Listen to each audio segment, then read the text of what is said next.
his eyes and saw only brilliance. "Oh!" he cried.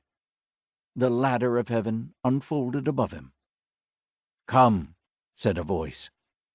The arms of the universe reached down and took him. Chapter 1.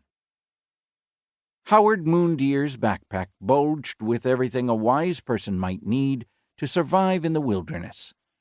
There was a cooking pot tied to the outside strap, and a folding camp chair he had bought at REI. A French baguette and a salami stuck out horizontally from the top flap like wings.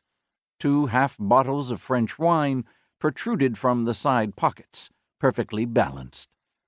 Howie stood in the gravel parking area alongside his Subaru at the foot of the trail and hoisted the pack onto his shoulders with a grunt. He adjusted the straps and jiggled the pack up and down, attempting to find a more comfortable position. But no matter what he did, it was heavy. Seriously heavy. The Forest Service sign at the head of the trail said, Dawson Peak Summit, 15.8 miles.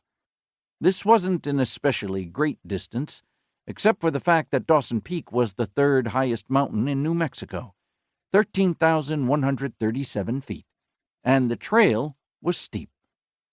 Luckily, it wasn't too late to lighten the load. He went through the contents of his pack in his mind, wondering what he could jettison. Not the tent, certainly, nor the one-burner stove, foam pad, inflatable pillow, ground cloth, sleeping bag, change of clothes, rain poncho, water filter, water bottle, hunting knife, hatchet, Gore-Tex shell, sunscreen, waterproof matches, or extra socks. It was the food, he decided, that was adding all the weight.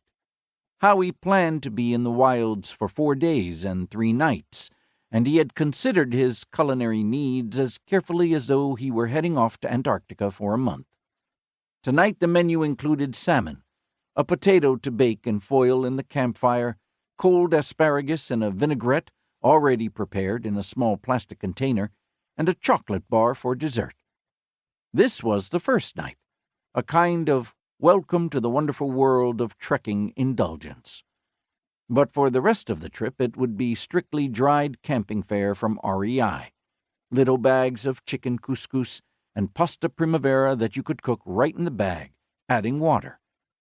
Breakfast and lunch had likewise given Howie a good deal of thought. Along with the salami and the baguette, he had a box of English water crackers, several cheeses, a wedge of Jarlsberg, a slice of sharp white cheddar, 2 oranges, breakfast bars, 6 hard-boiled eggs, and a small jar of peanut butter. Coffee was especially welcome on a camping trip, and Howie had a plastic 1-cup dripper with 3 paper filters and a small bag of Starbucks French roast. There was nothing in itself that was particularly heavy, but one by one the items added up. He debated leaving the wine behind, along with a book of poetry that was stuffed into the front pocket. 100 poems from the Chinese, translated by Kenneth Rexroth. But what was a camping trip without wine and poetry? Why even go? Was there anything else he could leave behind? Yes, he decided. He didn't need the collapsible camping chair that was tied to the back of the pack. He would sit on the ground. By God, he would rough it. Howie was trekking up the 3rd highest peak in New Mexico due to a broken heart. His girlfriend, Claire, had left him. She was in love with somebody new. This hurt.